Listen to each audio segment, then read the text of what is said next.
Welcome to the Pocket Hole Solution to Cabinet Making. The project featured in this video will provide you with a solid foundation of assembly skills needed to build a variety of cabinet shapes and sizes. We're confident that after watching this video, you'll be able to create your own custom cabinets for the shop, office, bathroom, or kitchen. If you're looking to build your own custom kitchen cabinets, Kreg offers a book set that outlines standard dimensions and building practices for framed kitchen cabinets.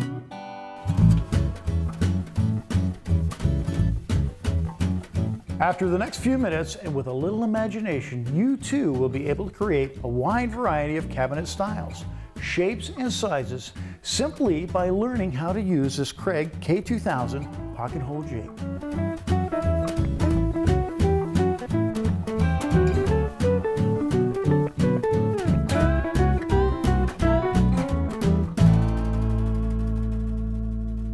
This is the Kreg K2000 pocket hole jig, and this is the bathroom vanity cabinet I made using the Kreg pocket hole jig. Hello, I'm John Silloats. During the next 30 minutes, I'm going to show you how easy it is to build a cabinet like this one using the Kreg K2000.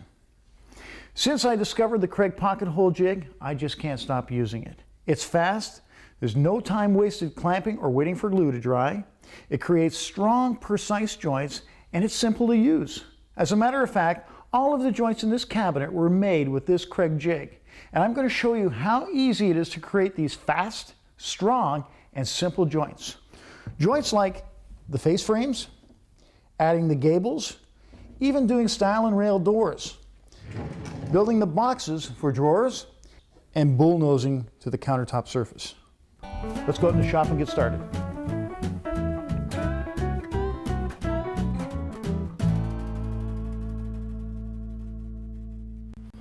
Now the first part is to assemble the frame, but you also have to include the legs in this.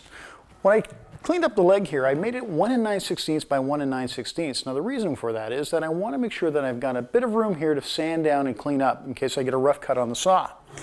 The next thing, once I've done that, I've also taken it and I've made it 35 1/4 inches, because once I put the 3/4 inch top on here, that's going to give me a 36-inch high countertop. The legs themselves, well, this little profile on the bottom here, what I've done is I've taken a template, made myself a jig, and drawn out this template so that each time I cut this out, I'm going to be consistent with it. I run it through the first time on the bandsaw, and I'm actually cutting off that second pattern because I take the pattern from one edge, flip it to the other edge, and that now allows me to have an even cutout all the way through. With putting that other piece back on, I also use masking tape to wrap that back on to hold it in position because I want to see my line. And the reason I'm using masking tape is that it allows me to see through it and it allows me to follow my detailed line there. By setting this down in place, now comes time to put the whole frame together. What I've done ahead of time is I've looked at my boards.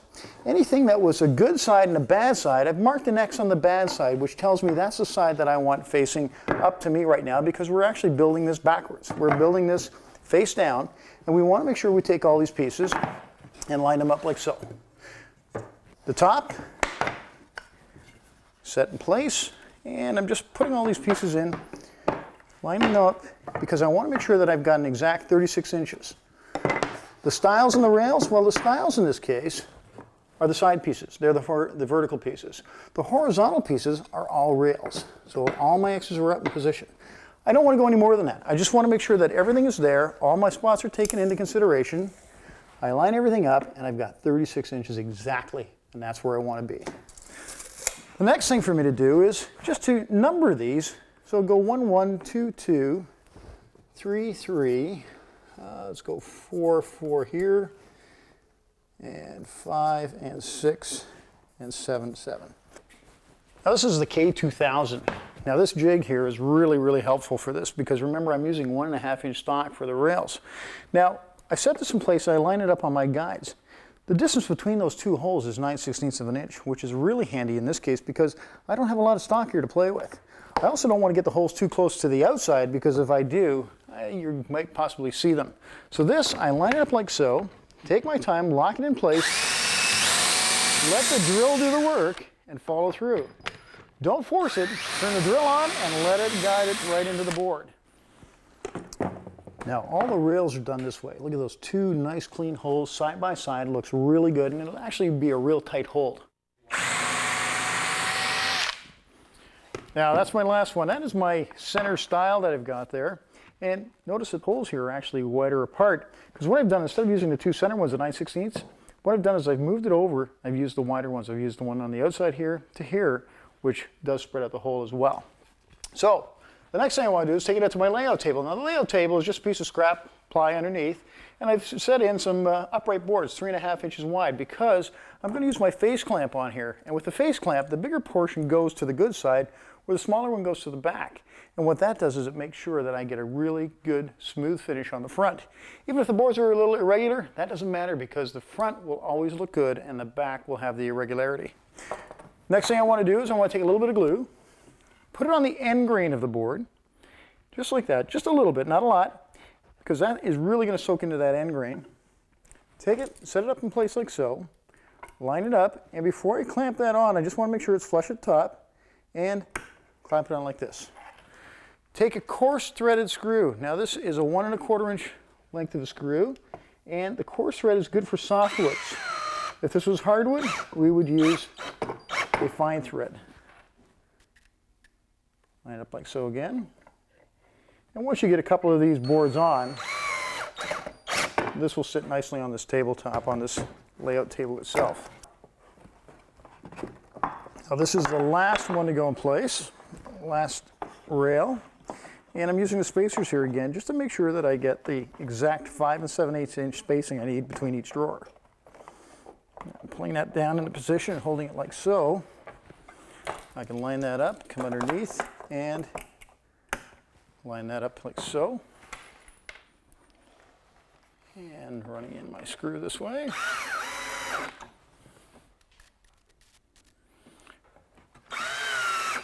Nice part about this whole process, once all this is in place, once all the screws are put in and the glue is set in place, I don't have to wait for the gluing time. I can keep on working here and keep on going. So it really saves me a lot of time, instead of waiting for that 20 to 30 minute time for the clamping and the glue to dry.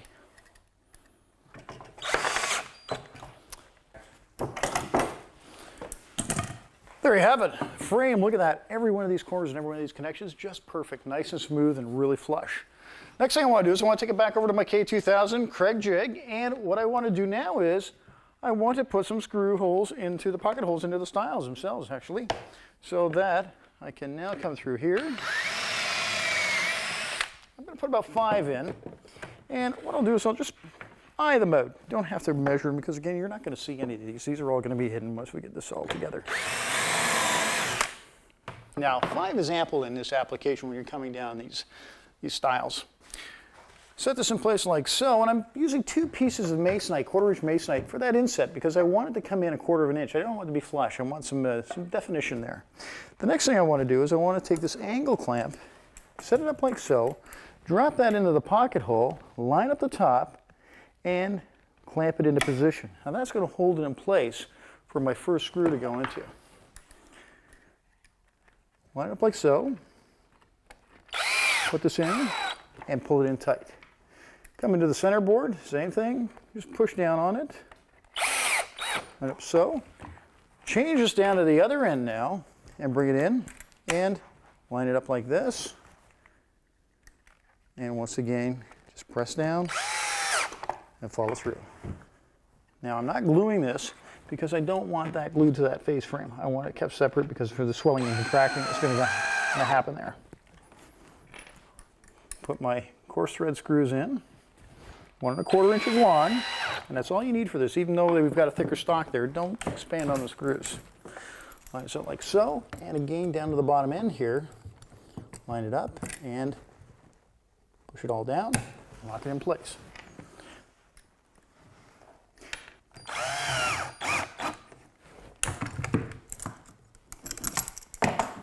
And the final screw. There we go. And when it's all said and done, there's our face frame attached to our legs. All that done easily, quickly, all with the Kreg pocket hole jig.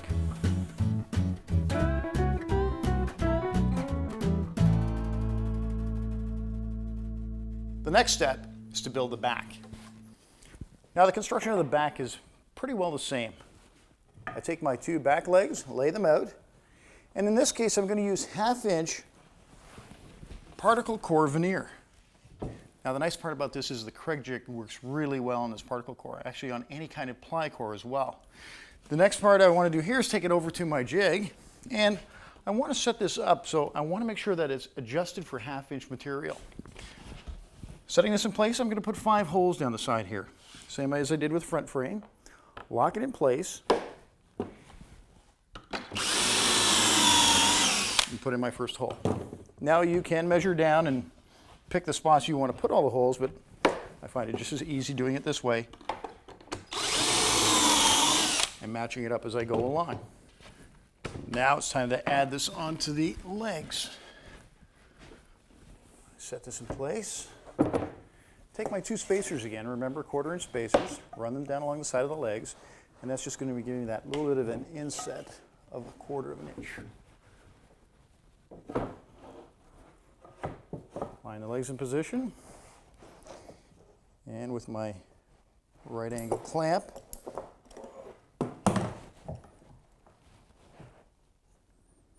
just going to make sure that everything's flush and lock it into position. Number 8 coarse thread screw, 1 1/4 inches long. Pull that in.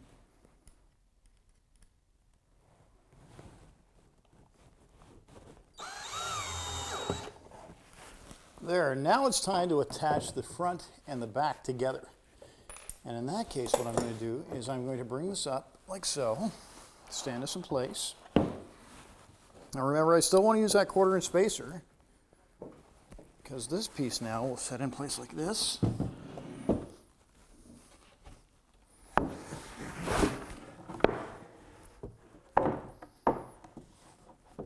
Line up like so, bring the other one over as well.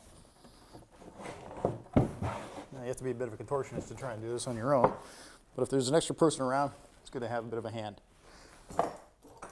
I now want to add in my clamp, my right angle clamp, and that should hold it in position. Now I do have to make a fine adjustment on this because I was working with 1/2 inch material before, and now I am going into the 3/4 inch material.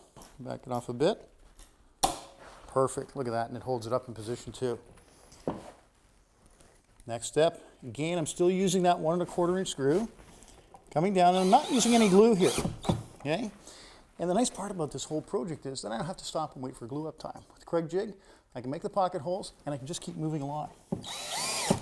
So building time, for me, at least 1/3 of the time it takes to build a project. Now it comes time to add the front. So front end with the good side out, remember that. And line it up to the back, a little flush, and clamp it together like that. Continue putting the screws in. All the way down.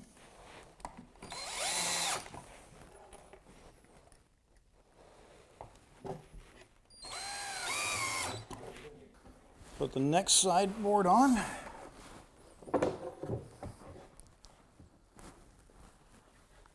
Bring up my piece.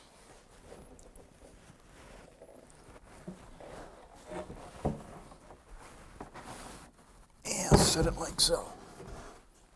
And again, we're going to use that spacer on the front and the back.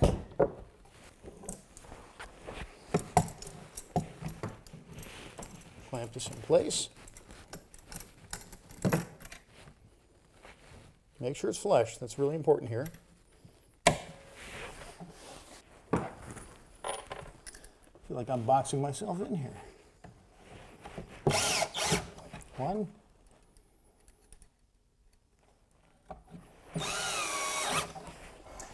Now I'll take off my clamp and put the last screw in on this end.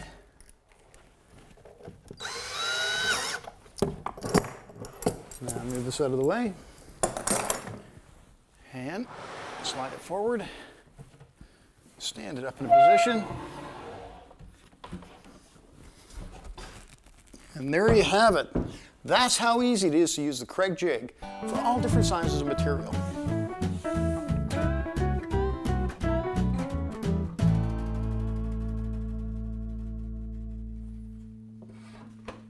Now that the front, the back, and the sides are attached, I can now measure my bottom board for the cupboard section. Now that it's all together, it gives me an accurate measurement of the size and the width that I need. I'm also going to install a gable up the center so that I can actually put up the drawer slides on there to support the drawers. The next thing I want to do is I want to go back to my base here. I've got cutouts and they're different. Those cutouts are to accept the leg on the inside. If you notice, this front one is actually a 1/2 inch by a 1/2 inch, where this other one is 1/2 by 3/4. Now the reason that is because of the fact that we used 1/2 inch stock for the back. So there is a difference between the two. To cut them, I'm going to use a bandsaw, but you could also use a jigsaw to do this as well. Now, this is the bottom installed. I've used pocket holes for this as well, and again on the underside. Here's the corner we cut out on the bandsaw, and that really gives it a really nice flush finish from the inside as well. Now remember, 3/4 inch stock to 1/2 inch stock, make sure you use the right screw. 1 inch for the 1/2 inch stock and 1 1/4 for the 3/4 inch stock. Now, as far as the inside goes, I've installed that center gable. And that center gable now, what it does is it actually creates the cavity on the inside here, and it also is my side support for the rails I'm going to put in here for the drawers. Now if you notice, it's been cut down a little short. Well, that's because I'm going to be putting a sink in this one. If you're not using it for a sink and you just want it as a dresser, a table of some kind, you can bring that gable right up to the bottom of this drawer here as well. This will be a false drawer. As far as the other piece on the other side, well, I've put a filler in here of 3/4 inch stock by 2.5 inches, and I've attached it with one pocket hole in the front and a 1 inch screw at the back. Remember, the back has got the 1/2 inch stock. Notice I've kept it clear here, and the reason that's clear there is I want a good smooth area so I can attach my drawer slides. The top, well, the top is going to be, guess what? Particle core veneer. Now that can be a problem because I don't want that edge to show, so I have to dress that edge up, and I'm going to show you how to do that. To cover up the raw edge of the board, the first thing I did was I took some stock. I cut it down to 1 1/4 by 1 1/4 on the table saw. Once that was done, I picked a style of OG bit that I liked, and I put that on the top portion of the rail, which gave me a really nice detail there. Moving it down, I then put a roundover bit on the bottom just to take away that sharp edge. Once that was done, I measured all the pieces out to length, and I cut the corners at a 45. This now ends up giving me my rails that I need for the front and for the sides. I'm not going to put one on the back. The next thing I want to do is, on the 3 sides that the bullnosing is going to go on, I set a piece of masking tape down, and the reason is that's going to be a buffer for me. Because it's so paper thin that the veneer, if I over sand, I'm going to go through to the particle core.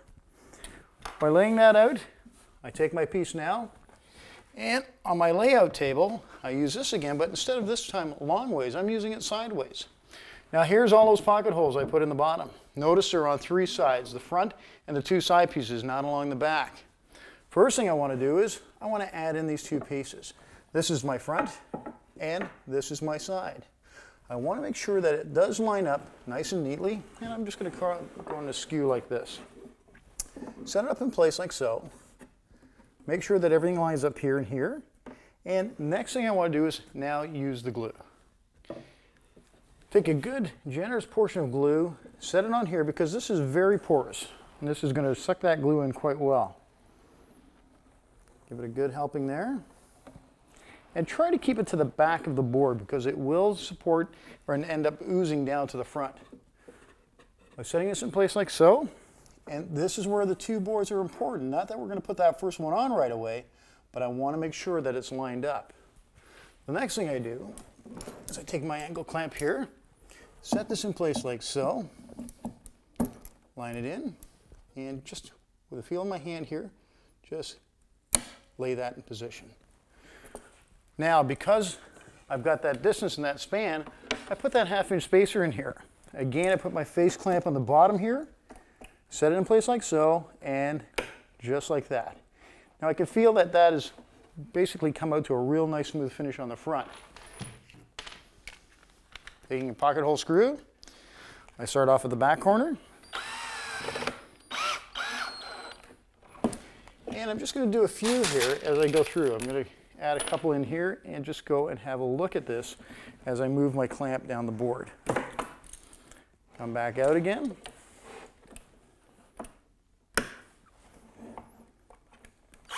And for now, I'm doing every second one. Setting this in place, I now match it up, and what I'll do is I'll continue all the way around to the other side of the board, and that'll give me my finished edge.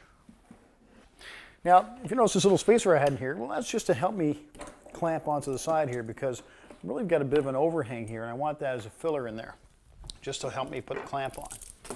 Flip this over, and there's our top with the bullnosing. Now, if you notice, I've got masking tape on here as well. And the reason I put that there was it's a bit of a buffer to try and keep that level so I don't have the veneer sticking up higher than the sideboard.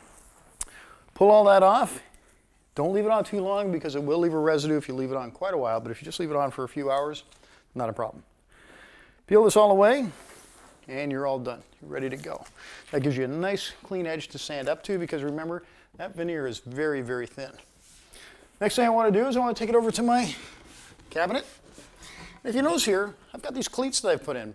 A rail in the back here and a rail here. And what that does is it actually strengthens up the whole support as well of the cabinet, but it allows me now to secure the top to this as well. Set this in place like so. A little bit of an overhang there, and line it up, and there it is. That's the top to my cabinet. And that's how easy it is to bullnose with the Kreg jig.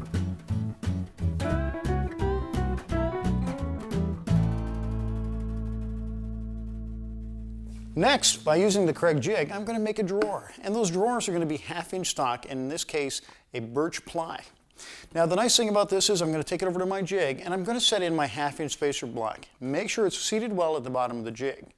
Take your step-down drill bit and adjust it from 3/4, which we used in the earlier stock, to a 1/2 inch stock. By securing the stop collar, that will give me a consistent hole. Next, I take my pieces, I pocket hole 3 pocket holes into this end board.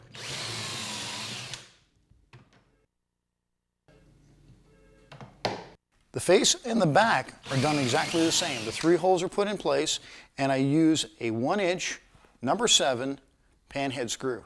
That puts it together, and it makes a nice tight seal with that glue in there. The next thing I want to do is I want to add my roller sliders. Now, these things are very difficult to put in if you don't have the right tool, and guess what? Kreg Jig also has come up with a very simple way to put them in. This is pretty universal, so you can take your slider, set it in place, and just pop it in like so, and it automatically lines up for you. Run it back through and just slide it into the hole and set it firmly against the face frame.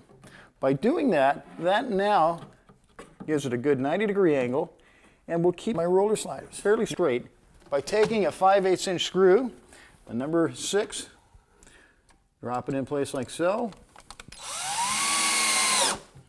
There's the first one. And then the second one, just down the middle here.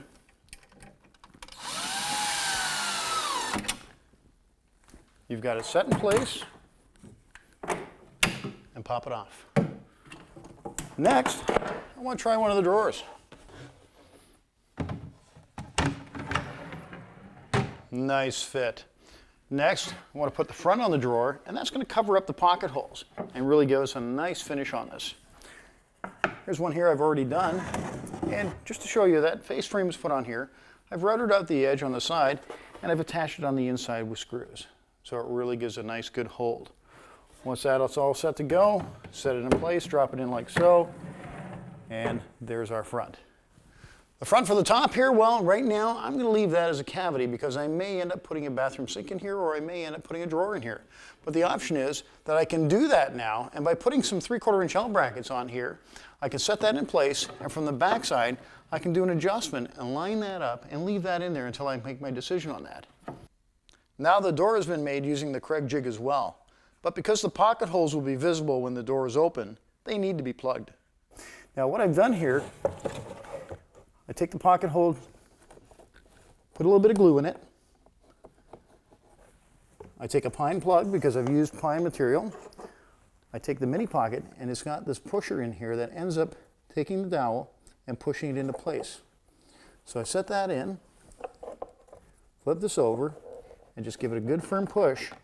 As you can see, the glue pops up, the dowel's in place, and it's flared out to match the hole. Once that dries, I take my palm sander to these two here.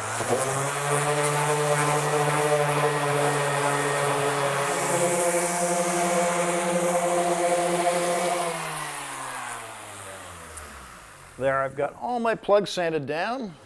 Take a look at the door. Hey, looks great. Now, I'm not going to attach this yet, and I'm not going to put any hardware on here because I want to put all my finishes on here first. Well, there you have it, a completed project, all built with Kreg jig.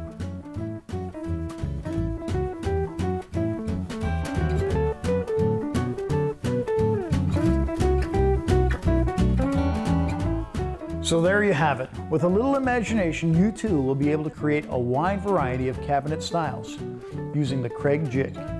Once you start using the Kreg K2000 pocket hole jig, you'll wonder how you previously built projects without it. The Kreg jig creates fast, strong, simple joints. It's a must-have in my workshop.